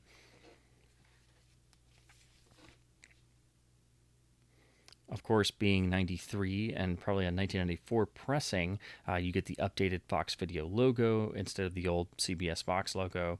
Get their updated style of rear jacket design. Nice images selected. Nice jacket layout. Just a standard CLV disc. Dolby Surround encoded PCM track, which is the film's original mix, but you do get the Mel Brooks commentary on the analog track, so that's the real draw here. So, starting off this bunch of discs, we've got a really fantastic title. This, of course, is the DTS edition of Apollo 13. This is a title I've long read about. A lot of people rave about the mix of Apollo 13 to begin with, but it's a very notable DTS Laserdisc title. Usually commands a nice premium simply because it's well regarded for its fantastic soundtrack. In fact, this is one of those titles a lot of people like to comment really rattles your home theater, regardless of any format, but particularly this one. A lot of people swear by the DTS Laserdisc. So this is one of those films that I have the standard LD. I've always wanted to compare the different soundtrack releases, and being Universal, this is one of those titles where the standard LD is just Pro Logic only. There's no AC3 because Universal was partnered with DTS. And then eventually certain titles would get an AC3 repressing later on, such as Jurassic Park with its, I believe it's the 1997 repress adds AC3. But yeah, this is a title I've wanted to get for a long time. Popped up on eBay from a seller. This was actually still sealed, so unfortunately, it's got some corner crumpling because for some reason they seem to shrink wrap LDs so tightly that the notion of sealed and shrink wrapping goes to elaborate degrees on LD. And I'm sure if you've ever looked at one physically in your hands, you can see just how visibly like vacuum sealed an sealed LD can be. So unfortunately, that usually means the disc can be slightly warped as well. So on this, it does look like it's of course a 2-disc set, but it does look like there is at least a little tiny bit of warpage on one of them. So I'm going to try and flatten that out because I'm really excited to fire this up. I've wanted to see this on the DTS pressing for so long, and of course this is a iconic 1990s powerful soundtrack for a film, but it's a really solid film from the era, and it's one of those titles you can always look at on any format and it's going to sound great unless they screwed around with the sound mix. So here's the rear cover. It's pretty straightforward. This is still just a movie only disc, and it should be at least a bit better in picture quality, even if it's the same master, as most DTS pressings are from 1997 and later, and usually they were Cure pressings. I always mispronounce that, so I always forget if it's Cure or Cure. Some of them are supposedly super NTSC encoded as well, which is something that Plant was known for doing with their pressings. But also I've noticed on DTS titles, there's usually there's a good number of them that are actually brand new masters. Like the Shadow, for example, is a completely different master, far superior to the original Letterbox pressing. And I've seen the DTS Conair, and I've read that that's supposedly a new transfer as well. I just haven't seen the standard one. So there are examples where the DTS version is also superior because the picture master is brand new or spiffed up. but also usually the pressings are slightly better because they are a couple years down the road. So you get the much better soundtrack presentation, slightly revamped cover art, because this is where Universal has abandoned their traditional generic standardized cover design, and so it looks a little bit nicer to the eye on the rear. You get your chapter breakdowns. The film is spread across 3 sides. No extras or anything. This is really just coming into this release. You're getting this for this DTS track. So very excited to finally have this. Got it at a really nice price, but I just wish it hadn't been, a vacuum sealed tight. So I have to probably, I think it's that disc 1 that still has it's not a very bad warp, but anytime you can actually see some visible warpage. My Panasonic LX900 player is notorious for being really finicky if there's any slight warpage or anything. So I'm going to try and flatten that disc out a little bit before I try and play it. But it doesn't look too bad. But anytime there's something like that, I try to at least get a little weight on it and try and flatten it out first. Next up was a nice, cool music disc at the local shop, and a handful of music LDs they had gotten in. I guess maybe some had gotten picked over by the time I got there, but it was nice to see some fresh arrivals in the usual beat up ones that myself and the like 1 or 2 other LD collectors around locally seem to always pick through. But this was the one I picked up of the music disc. This is the Fresh Live Cream compilation that Image did in 1993. It's been released on DVD as well, and it's really not quite a documentary and not quite just a complete music video collection. And of course, because they are a 60s band, it is really predating the concept of music videos. So it's really, live performance pieces from their later years. And of course, as a famous supergroup, Cream did not technically last all that long. So this is pretty much performances from the 1967, 1968 era. And the cover looks really fantastic. Of course, they've designed this to mimic the psychedelic imagery of the era. And of course, most famously, the cover for Disraeli Gears, which is it's unquestionably one of the great album covers of all time. So here's the rear, and it details the tracks used. Again, pretty much all of these are from performances recorded in 67 and 68, and then the last songs are all from the farewell concert they did. And what's really cool, you have little bits of interview pieces that were done in 93 when this disc was made. So it's the band members talking about specific songs and maybe recollections of these particular performances. So it's a really nice thing. I've seen pieces of this before, and I think it's been excerpted in a lot of different later documentaries and things. Again, this has been released on DVD and I think VHS as well, but it was really cool to come across the LD. It does have a digital soundtrack, which I presume is stereo or maybe mono for sections, but again, I've not played this yet, but the cover looks fantastic, and it has a nice glossy sheen to it, so definitely a must if you're a fan of this band, which of course you should be, being one of the great bands of all time, and just a really nice looking release from Image. Again, it's nothing super fancy. It only runs about 73 minutes, but it's a really cool product of its time with a really impressive jacket. And I'm very curious to check this out. And of course, this will have PCM, where the DVD most likely just has a lossy Dolby Digital track. So this, of course, is another of the Voyager disc titles. So this is technically another disc that's Criterion, that's not a Criterion, but it's Voyager, and it shares a lot of the design of the Criterion jackets, particularly on the rear, which we'll get to in a second. So if you're going for a complete Criterion collection, you can't overlook the Voyager titles, because even though it's really a short-lived thing, well, I shouldn't say short-lived, but it was a thing that they did outside the Criterion label for select titles for various reasons. It's still under the Janus Films brand, and I think technically the Voyager titles should be counted with the Criterion discs, again, in a sort of separate category, but it's basically like the sister label of Criterion.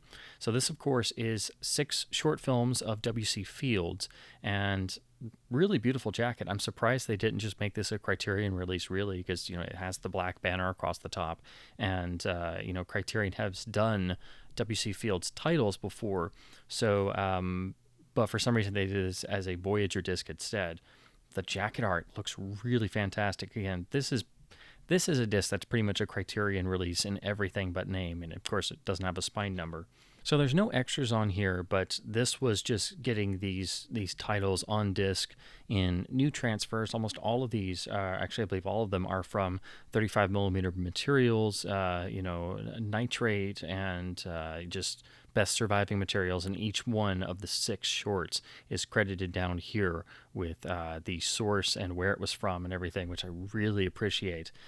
You get credits for each here, and then each one is separated by a chapter. So it's just a single CLB disc, 2 sides, with these 6 shorts, 3 per side. And of course, as usual, you get wonderful liner notes. Again, this looks exactly like a Criterion release. So it does have digital mono as well. You have the Janus Films logo.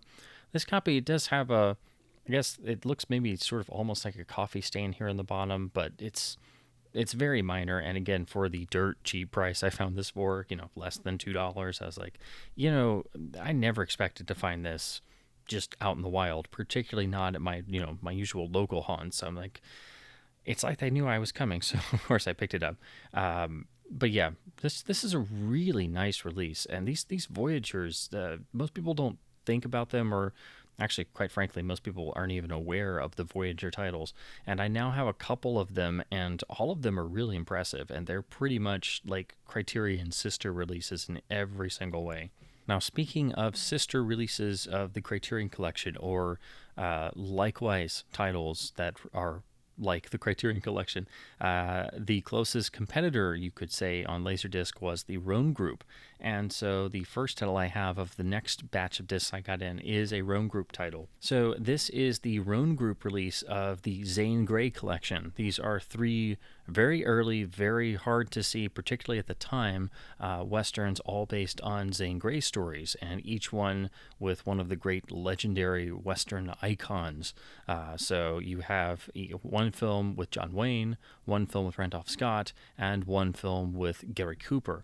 So this is just a wonderful package. I've seen it on the Laserdisc database. I've seen it pop up on eBay, and I've always wanted to check it out because, of course, I'm a Western geek, and I love the Ronin Group titles. And you don't see Ronin Group titles pop up all that often. They were basically, trying to do what Criterion did, but focused on, very rare and obscure classic titles primarily. And, every Ronin Group disc is almost always, a real labor of love. And I really appreciate that. They lasted into the DVD era, and they've been sort of bought, and they've changed hands since. There is a sort of version of the Ronin Group that still technically exists on certain titles from the VCI label on Blu-ray, but Laserdisc is really where their focus was, and for a while there they kind of became a sort of alternative to Criterion. And this is just a wonderful package, so I'm very excited to be able to fire this up and look at these films. So you get 3 titles again here. They are in name, Fighting Caravans from 1931, and then you get The Fighting Westerner from 1935, and then Helltown from 1937. These are all B westerns, again based on Zane Grey stories, but they all have really great production values, and of course 3 of the all-time great Western icon stars in them. So they are much better than what, B Westerns of the 30s would suggest. And there's a little bit of a write-up here on the side that, goes into that in a little bit of detail and talks about how, Paramount, especially among other studios, would sort of take some of their silent westerns and not just remake them in sound, but also try and reuse some of the same action footage from some of the sequences, and then just shoot additional footage to go around them. So you get nice little write-ups here, and on almost all the Ronin Group titles, I believe all of them, at least all the ones I've seen, the writing on the back is actually done by the label's founder, Toby Rohn, which is a wonderfully personal touch. You get the chapter breakdowns here. The films are spread across 3 sides, and they're done chronologically, and they all flow into one another, which I really appreciate. If you're going to do multi-film sets on LD, that's how you want to do it, if at all possible. I hate it when they mix film order around simply to accommodate better side usage.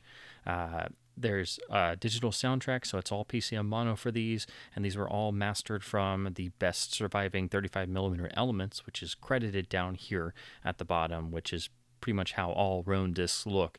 They will also give a little bit about the film transfer credits. So this is a rather uncommon release. I'm really excited to be able to look at this, and the artwork is absolutely gorgeous. So this is a fantastic copy.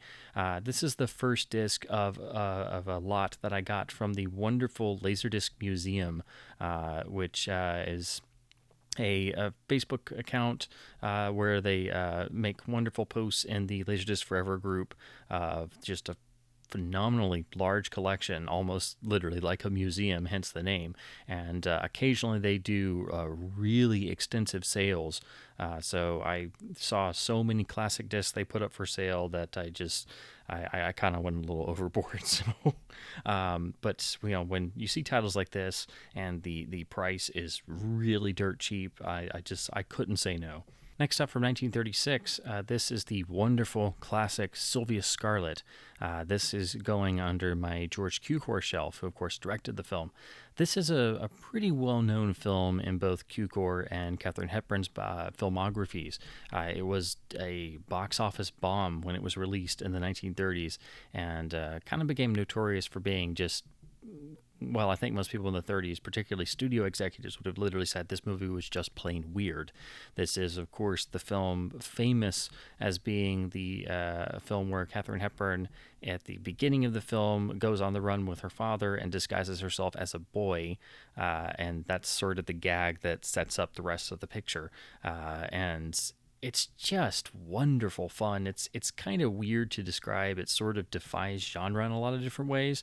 You could maybe sort of label it as a screwball comedy, but it doesn't exactly always fit that. But that's probably the closest genre you could link it to. But it's just a wonderful, sort of bizarre little film that worms its way into your heart. And over time, it really became a cult classic for a number of different reasons.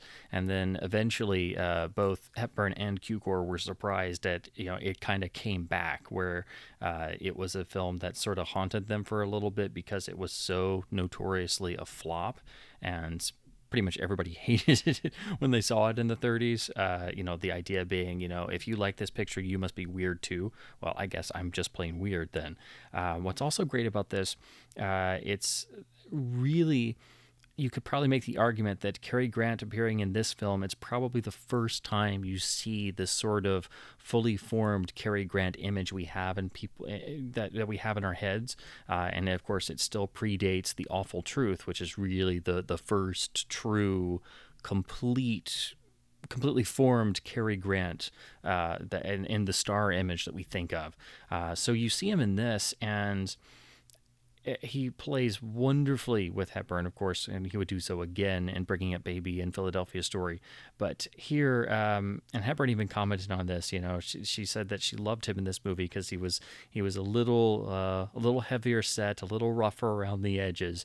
So it was like slightly before the sort of Cary Grant image was perfected, and he has a field day with the role of essentially a con man in this. This is the Image LD release. This is the one major Laserdisc release. This was released in 1989. It's in the standard, plain, slightly boring, we all know it and love it and sort of hate it at the same time image jacket with the mock-up of the disc. They slightly tinted the cover image, so unfortunately it looks like maybe like, oh God, no, don't tell me this is colorized. It is not, thank God.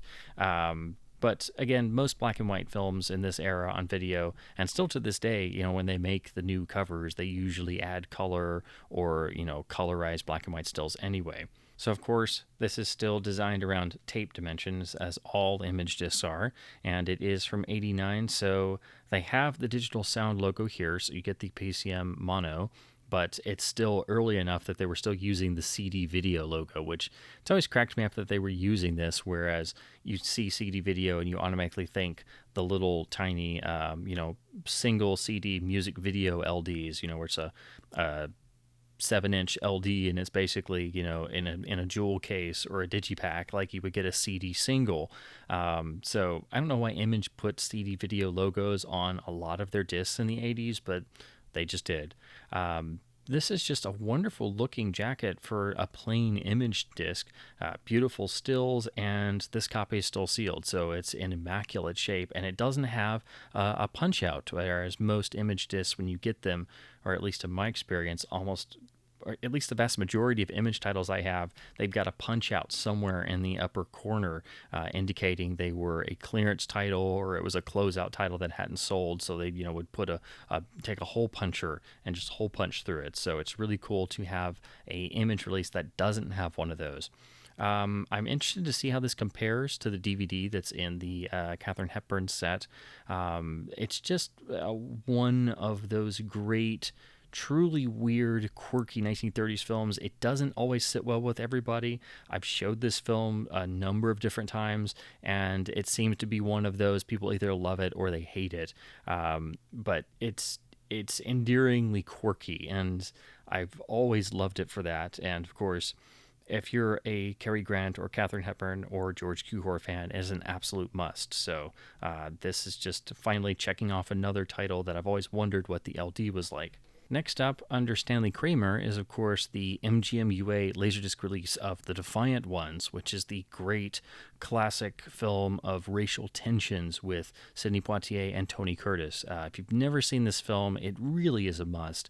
It doesn't get talked about as much as I think it probably used to, but just the idea of two convicts escaping from prison and going on the run, but being chained together and having to struggle to try and escape and survive. And of course, the idea of one of them being white and one of them being black. I mean, that just that sets up a kettle boiling that threatens to boil over throughout the whole movie, and it's just wonderfully put together, beautifully performed, gorgeously shot in black and white. So I'm really excited to check out the LD presentation. Now, because this was released in the late 50s, it would have been widescreen. It is so on DVD, I believe, but this is a 133 presentation. So it's one of the handful of films that MGM did just in 4:3 on a Laserdisc, which was fine in the old days of CRTs, but for titles like this, they would have been shown, in 185 most likely. So this is probably just going to be an opened up version, losing a little bit on the sides and gaining more on top and bottom. Depending on, if the framing was done right, these usually work really well. Sometimes they can actually look even more impressive in certain areas than the widescreen presentation. But I wish that they had just, done everything properly widescreen on disc. They were pretty good about that. There's a handful of titles like this. Night of the Hunter, they always did 4:3. Even the DVD is 133. Then they did, I think Lilies of the Field is the same way. And then Inherent the Wind as well, for some reason, is also 133. But still, the jacket art is just really nice. It's kind of striking, the color choices they went with, the background being sort of this blue and the foreground being tinted red, or at least like a dusky reddish. So it looks really weird at first, but when you hold it in your hands and you look at it up close, it's really striking. So I think this is actually a very frameable LD jacket. So the film fits on a single CLB disc. It does include the theatrical trailer at the end, but that's it in terms of extras. You do get PCM mono, so it does have a digital track, and the rear cover looks pretty nice. Again, by this point, MGM always made a nice looking jacket no matter what. So if you look very closely, you can see even some nice stills used as the background, very subdued, but it's still there, so it's not just a blank color background. So it's a nice looking disc, a title I've wanted to get for a while to just check it out on LD. And it's one of those films I always wind up, every time I revisit it, it's one of those where, it's just like I forgot how good this was. So next up under Fritz Lang is this interesting double feature of sorts MGM put together. So it's actually a release of the absolute masterpiece Fury, which stars Spencer Tracy, directed by Fritz Lang. One of the best films ever made. It is a fantastic, blistering film. One of Lang's best American films, and if you've ever seen one of Fritz Lang's American films, they're certainly of a kind. They're never happy-go-lucky. They're always very just scathing, and this film in particular, I don't even want to say anything really about the plot. It is a must-see, and Spencer Tracy's performance is absolutely staggering. It's one of his best on-screen performances, without question. It's a fantastic film. It is a masterpiece, and so that's the main attraction here. But what they did was they paired it with the Spencer Tracy Legacy documentary that was narrated by Katharine Hepburn. This was done, I believe, in the late 1980s, early 90s, and so this was a nice sort of added attraction to getting the Laserdisc package. But the way they've done this, it makes it look like the documentary is the main feature. It's also interesting, if you look at the image they chose and the sort of tinting, it looks more like what they would have done had they made a Spencer Tracy Laserdisc box set, like they did for Clark Gable and Joan Crawford, and the Myrna Loy box set, and the James Cagney box set, for example. So it's kind of interesting they never did a Spencer Tracy box set, because there's a lot of titles they could have done, a lot of great films that he did that still, even though they are great films, like they're only really now available in the Warner Archive as MOD DVDs. So there's still a ton of Tracy films that have not come to Blu-ray or even had a pressed DVD release. But instead, they did a number of the Hepburn Tracy classic romantic comedies and some other films, but they never did a Tracy box set. So this sort of, I guess, is like a stopgap, giving you the documentary that would have gone in there. But anyway, Fury is a masterpiece, and this documentary is really nice too. It's not as in-depth as, say, a biography, and if you're looking for probably, I think without question, the best thing on Tracy, period, James Curtis wrote a phenomenal biography of Spencer Tracy, which is an absolute must-read. I literally devoured it, so I got it in the library, started reading it, couldn't put it down, and it's now on my list of biographies that I really want to buy my own copy of. Show you the gatefold here. Beautiful imagery. Fury is the first disc, and of course takes up two sides, and they do include the original trailer at the end. And then the documentary takes over for disc 2. So again, this is pretty much the release of Fury on Laserdisc, but with the added bonus of a feature-length documentary. And both of these have been released on DVD. The documentary is included in the Hepburn and Tracy DVD box set collections of the films they made together, which of course makes sense. That's where it would turn up.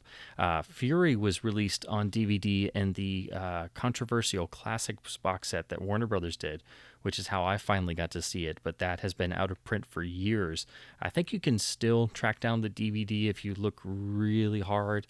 I'm not for sure if it's been reprinted in the Warner Archive line. It probably has. They're pretty good about doing DVD-R reprints of out-of-print discs, but that set was had some absolute masterpieces in it, and I wish it hadn't gone out of print so fast, because titles like Fury and I'm a Fugitive from a Chain Gang are absolute essential masterpieces of cinema. So here's the rear here, and again, they've promoted this much more like a double feature, so you get the information, images, credits, and title for both Fury and the documentary. But it's really nice to see MGM at this point doing some releases like this. And while the documentary is nice and all, the Fury is alone worth the cost of admission. It is a blistering, powerful film that it really talks about issues that are still with us,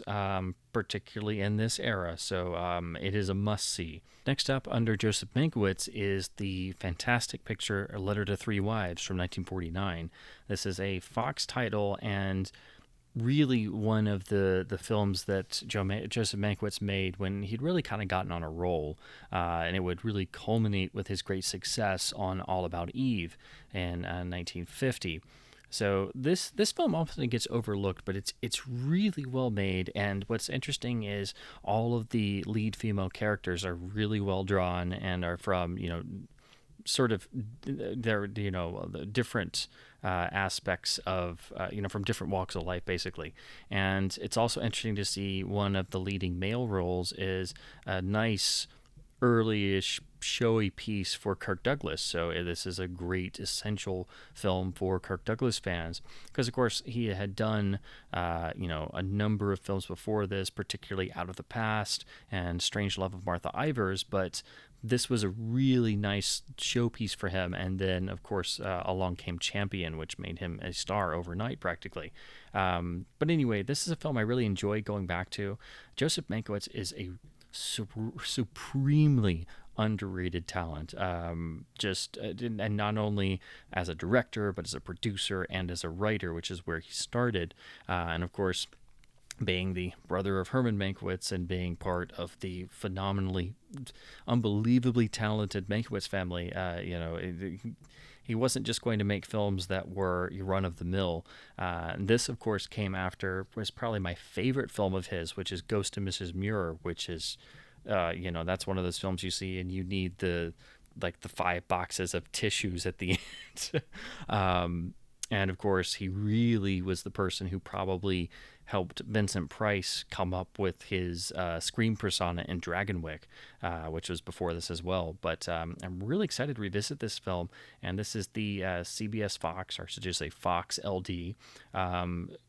Really nice looking cover. Again, Fox was really good about their black and white films, even though they're in their standard late 80s design with the black Laserdisc bar on the bottom. Their black and white films look really good on these LD jackets, I have to admit. I've always been impressed by the images they chose and the layout, and here they use a version of the original poster art for the logo. And this copy is actually still sealed, which I was stunned. You don't come across LDs this old. They're usually still sealed. It does have a punch out, it seems, though, here on the cover, so I guess this was maybe a discount bin copy at some point. So I will open this up, and I'm so happy to revisit this film. It's just single CLV disc, PCM mono. I do like how Fox would always indicate if a film was mono or stereo. If you look here in the bottom corner, they actually would spell out monaural. I've always found that. I'm trying to think the right word. I've always appreciated that. I've always liked that they actually wrote out monaural instead of just mono. It's just one of those weird quirks you notice about particular studio printings on jackets, and Fox will always tell you on the back if it's monaural or stereo.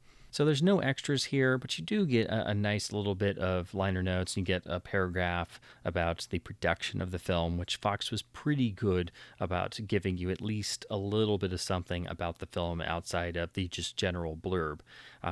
So yeah, this is just a wonderful film. Doesn't get talked about practically ever. Usually, if people talk about Joseph Mankiewicz, it's almost always All About Eve, which is, of course, a great film and a classic and a masterpiece. But this one is no slouch, and it's a wonderful film, especially for the era. It's his films around this time. They were, if you look at them, just intellectually and story wise, they're always hitting at least several levels above what most everybody else was doing around the same time period. So they're really special in that way. Next up, what's this? Me with a MGM UA Laserdisc? Who would have thought it? So you can see MGM is probably my greatest studio in terms of discs I have of theirs in my collection. This is their Letterbox release of Designing Woman, which I have under its director, Vincent Minnelli. This is a wonderful film. They run it all the time on TCM with good reason. This is one of the best romantic comedies of the 1950s, and really it's in the list of best romantic comedies of all time. The pairing of Lauren Bacall with Gregory Peck is really interesting and works beautifully in this film. The setup of the plot is great, and it's just so wonderfully put together. You can always come back to this film, and I'm really happy to have the LD, which I've always wondered what the transfer was like. The cover art looks gorgeous. It's not a gatefold, it's just a single disc, but the artwork is fantastic. This copy is still sealed, so there is a little bit of corner crinkling down here. Again, you can always tell on the edges. These LDs are always sealed so tightly that the edges are literally, they almost seem like they're glued together. So I've always wondered why they sealed LDs so tight, but they just did. So this disc was made in 1991. It still is using this slightly older MGM rear cover layout with the gold bar on the top, and then a sort of blank background. But if you notice here, the layout is really interesting. They've got stills on the top, they have stills in the corner, they have original poster materials tucked in here as well. They have a nice paragraph blurb, and then your chapter breakdown. So this is the point where you can see they're starting to spiff up their design and try to make it a bit fancier and really appeal to fans of the film. So of course, film is CLV disc spread across two sides. And I don't think this includes the theatrical trailer. But again, the MGM was really good about if they had access to the trailer, if they still had a copy, they would include it if possible. And another thing I've always loved about these is the fact that they have production credits on certain titles. And for those who are watching this video who are big Blu-ray collectors, there's a particular name that you will see all over MGM releases. Let me see if I can get the camera to focus. But this is just one that I always love noticing this. So you see there, produced for Laserdisc by George Feltenstein and Peter Fitzgerald. So George Feltenstein's name is practically all over not just my Laserdisc collection, but all my Warner Archive discs. So it's really cool seeing the names of people who are still in the business today and still doing this work because they love it and their heart is in it. But he goes all the way back to this point and beyond in home video. So I always really appreciate seeing his production credits on a lot of these MGM UA LD releases. I should also mention, if I didn't before, this does have a PCM mono track. So again, I'm really excited to check out what this looks and sounds like on LD. Next up is the Paramount Letterbox release of 1492 Conquest of Paradise, which I have, of course, under my Ridley Scott section. This is an interesting film. I admit I have not seen this in many, many years. It was actually produced at the same time as some other Columbus films, so I think they probably kind of came out around the same time and probably affected each other's box office returns. This wasn't received super well, but it's an interesting film, and I think it does try and get past some of the Columbus myth and get to some of the actual real history, which is I'm sure as at least a good amount of people know now, the story of Columbus is far darker and far it's absolutely terrible compared to what the general public is aware of, and the whole notion of there being a Columbus Day holiday is completely ridiculous when you know what actually went on in history. But I'm excited to actually revisit this. Again, I saw this many years ago, and it is definitely it is a longer film. It's about 150 minutes, so it'll be interesting to check it out on the LD presentation. The cover looks pretty nice. There is a little bit of front wear, but it's not bad. And this title, it's relatively common, but it doesn't pop up all the time. And I've been trying to get this for a while. I think the rear jacket on here is absolutely gorgeous. Unfortunately, this isn't a gatefold, so it is, two discs shoved in, thinner cardboard, so I'm surprised it's not super dinged up, because I would think most copies of this were probably really dinged up over the years in used bins and boxes and things like that. So you will have to, of course, watch out on any title that doesn't have a gatefold. But this rear jacket is gorgeous. You have your chapter breakdown. I love the imagery they chose. I love the backdrop with the sword going into the ground. Just gorgeous looking package for just a standard release title.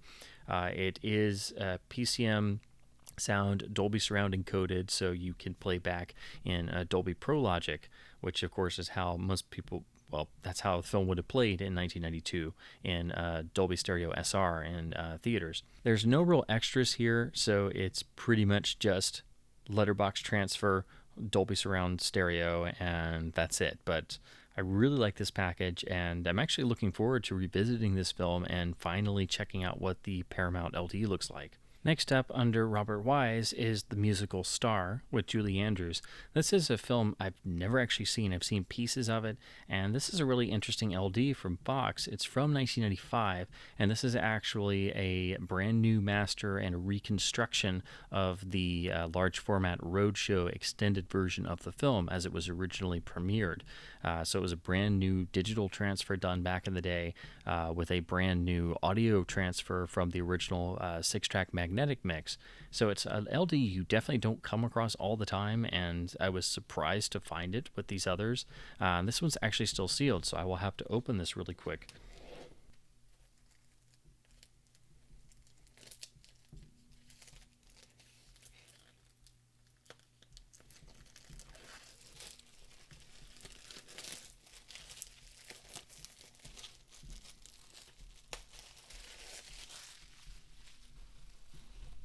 So here we go. It's now finally opened. You can smell all that sealed in 1995 goodness if you want to. So I have to admit, I like the red curtains on the front cover, but the sort of placement and the usage of the photo of Julie Andrews, it just looks a little bit, obviously put together in the, create I'm trying to think of the right idea, but something created as a mock-up for the LD jacket. But when you flip open this gatefold, you can tell this was one of their premiere releases for the time. So you get this wonderful little printed letter from that's signed by Robert Wise and Julie Andrews, nice images, your basic cast list. But here on the second panel, I mean, that's just gorgeous, and you get extensive chapter breakdowns because, of course, this is the reconstruction of the roadshow version, so it's definitely it really needs a lot of chapters. What's great about this is it has extensive supplemental features. So the film ends on side 3, and then side 4 is your start of your supplemental section. So everything here is the supplementals. So it looks like this is a full-on documentary, basically the saga of the making of the film, the release, the reception, and I'm hoping there's a nice little bit about the reconstruction and restoration process. This little box here details where you can listen to the commentary on analog track left, and then you get the usual mono version of the film's soundtrack on analog track right for those who don't have digital audio capability. And then here on the bottom, they have additional materials for the supplementals that are encoded on the analog track. So there is stuff on both the left track and the right track. And so you will have to flip open to this to navigate to those specific things. And that's always really cool. You see it on certain LDs where they tucked in additional materials that they couldn't fit in anywhere else. And so they will actually be on the analog tracks. You have to use your remote to select the specific tracks so you can actually listen to that and not hear the other track going at the same time. Gorgeous looking rear cover. This is just a really impressive package from Fox at this time.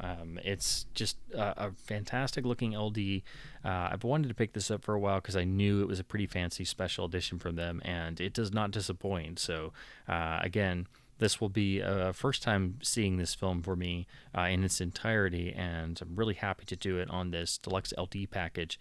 If you like LD special editions and you come across this, just go ahead and pick it up. This is really impressive. Not only is it the brand new transfer, the reconstruction of the roadshow version has a full-length documentary, has radio materials, all kinds of stuff, so much that they had to add it into the analog tracks. So this is a full-blown special edition. The only downside, it seems, this slightly predated Fox using AC3 as a codec, so it is stereo surround encoded on the PCM, and you get the commentary and the mono version of the soundtrack on the analog tracks, but there is no 5.1 AC3. Shortly after this, they probably would have released it with AC3. So I'm thinking it's probably like what happened on My Fair Lady and The King and I, where they did the big fancier versions, and like the big My Fair Lady box does not have AC3. But if you get the later CLV repressing, which is the same transfer but without all the extras and the beautiful box and the swag, that has AC3, whereas the box set does not. It just has ProLogic 2.0. So, yeah, I think it's just a scenario like that where just because this came out at a certain time, this did not get AC3. So next up is from 1945. This is Rhapsody in Blue, which is the biopic of George Gershwin. And this is another film I've seen like little pieces of on TCM before, but never gotten to see the whole thing. And this was just another disc they had available, and this one was still sealed. So I've got to crack this open.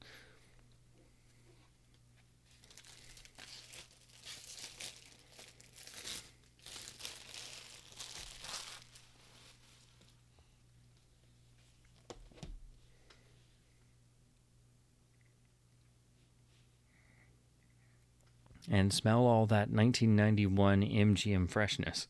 So yeah, this is a composer biopic, which there's a number of these from the 40s and 50s, and it's not usually what I'm into, but I can't pass up any classic with a digital soundtrack, and particularly not an MGM disc, because the vast majority of my collection are MGM UA titles of the classic Hollywood period.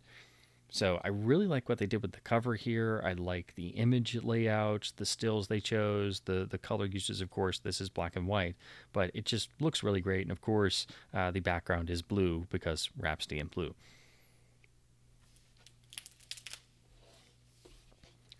So this gatefold looks really nice. Of course, I'm seeing this for the first time with you. The film is spread across 3 sides, does include the trailer at the end. Nice selection of stills with a nice background image.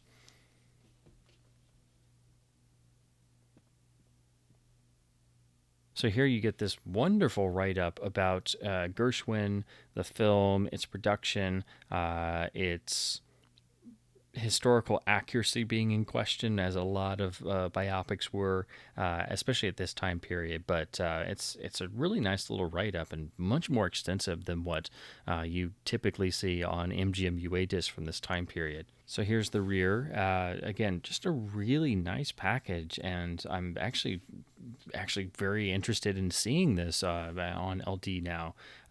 Again, it was a title I knew had a pretty good LD, but just had never appeared, and of course there were just so many discs that I put together a nice lot of titles, and then just kept finding more and had to hold myself back eventually.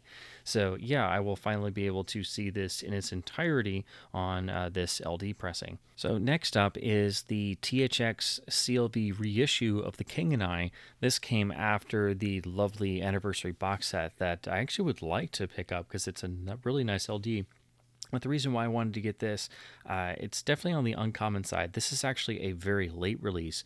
It's a 1998 disc with AC3 and everything. And again, rather uncommon, but I guess it reuses the same master that was on that box set. But again, I haven't actually seen that. I've just seen it on, eBay and the Laserdisc database and in other people's collections. I'm not really into musicals all that much, but I keep getting more and more and getting more into studying their production and their history and things, because just on the technical side of things, they're just impeccably made and put together. So that's admittedly where the side I've always been more interested in, because I'm just not really one for musicals. But the more and more I get on LD and really sink my teeth into them, I guess they're starting to win me over just a little bit more. So this apparently is the general release version of The King and I. So it runs 133 minutes, and I suppose that's much, quite a bit shorter than the Roadshow version. I'm not sure which version is on that box set, but I will have to double check and compare the two. But I was just really interested to pick this up because it's not a disc you commonly find. Has different cover art, and get the THX seal of approval up here. And this banner is what they used on all of these CLV represses. Like I mentioned before, if you get the version of My Fair Lady, which was repressed with in full CLV without the box set, with this banner on the top, that's how you've got the version that has AC3, whereas the box set does not have AC3. I think the King and I box set has AC3, but I'm not positive. So let me flip over on the back. Again, this unfortunately is 2 discs with no gatefold, but this copy, the jacket's in perfect shape, so that's pretty cool. Just be forewarned, it's all these jackets are kind of flimsy, so it can actually be pretty easy to accidentally ding up one of the corners or something, just by handling it too roughly. So the first 2 sides are CLV, and then side 3 is CAV encoded, which is always nice. Again, this is the general release version, so I do believe this is shorter than the Roadshow edition. But it's really cool because it's a late release, and it adds Dolby AC3 in addition to the ProLogic encoded PCM track. So I'm really curious to check this out. Of course, it doesn't have the special features of the box set and stuff, but I'm just really curious to check out this because once I realized it was a late release, and a pretty late one, because I think it was pretty late in 1998. I was just very curious to see what a CinemaScope 55 film would look like on a late release Laserdisc. And of course, CinemaScope 55 was a very short-lived version of CinemaScope, which was a slightly different width and had slightly different technical connotations, as opposed to what basically became the standardized CinemaScope that Fox pioneered and developed and branded and marketed as their own. So yeah, this title is a particular large format widescreen process that is not often very much understood and wasn't really used all that much outside of a handful of times. So I was just very curious to see what this particular pressing would look like, and I'll have to get the box set and compare them. Next up, from 1975, is one of the Merchant Ivory films. This is Autobiography of a Princess. This is a Laserdisc release by LumaVision, and with this really nice, intricate cover design. I guess this was part of a sort of line they were doing with the titles they got that were of the Merchant Ivory films. I've never seen this actually. I've seen some of the more famous Merchant Ivory films, and they're always very finely crafted dramas. But this one grabbed my eye because of course it has James Mason, and I'm just a giant James Mason fan, so it seemed like a must. So that and the wonderful packaging really called out to me. So this is just single CLV disc, movie only, no extras really, but it does have the all-important PCM digital soundtrack, which I presume is probably mono on this. I'm not for sure, but it's probably mono because it's 1975. But yeah, this is just a really beautiful package from LumaVision, and it just looks really nice. So I will spin this up and actually check this film out finally. And then last for this group of discs from this lot, this is the 1992 film Leap of Faith. And as you can see, I broke one of my own rules and bought the non-widescreen copy. This is a Paramount title, and like all of their Pan and Scanner open matte discs, it doesn't have the widescreen banner on the top, but everything else is the same. So it's actually very easy to accidentally buy one of these. but I believe looking at the jacket, it should be pretty obvious why I got this version. This is an actual autographed copy. It does seem like this is Steve Martin's actual autograph. I compared it to some other, actual autograph pieces, and it looks pretty much the same. So, of course, it's not authenticated or anything, nor am I really into collecting autograph pieces. But it was just a really random thing to pop up. So I was like, that looks real. So that's why I got the non-widescreen version. Now, this is an interesting film. It really doesn't have the greatest reputation, but it's Steve Martin in one of his, actual dramatic turns, which is a supremely underrated dramatic actor, not to mention writer as well. But it sort of it juggles different tones, and it was sort of micromanaged in the production process with different people having different visions for the film. It was actually one of the films produced, or at least co-produced, by David Picker, who was the head of United Artists for quite some time. And I was actually reading his memoir, which he wrote, which is Must, Maybes, and Nevers, which is a fantastic book about United Artists and the film industry at large, and is a must for any Bond fans because he was, of course, instrumental in getting the original Dr. No deal made in the early 1960s and signing up, and basically getting the Bond series off to a start with United Artists. But anyway, he actually wrote about his experience producing this film and how it started one way and sort of eventually got, pushed and pulled, and then the final result was really kind of a mixed bag.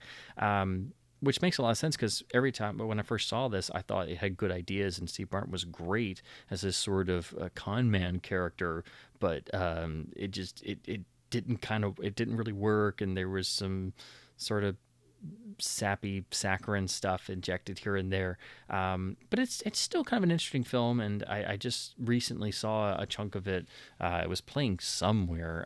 It just popped up on TV one day, and I was like, oh yeah, totally forgot about some of this stuff. So this turned up, and the only thing is it's of course not the widescreen version, but this I'm pretty sure was spherical, like 185. So this is really more should be more of an open matting job, but you definitely don't expect autographed copies to just literally pop up without, they just it just randomly showed up. So I was like, you know what, I'm going to chance this because that just seems too real looking. So now I apparently have an autographed copy of Leap of Faith.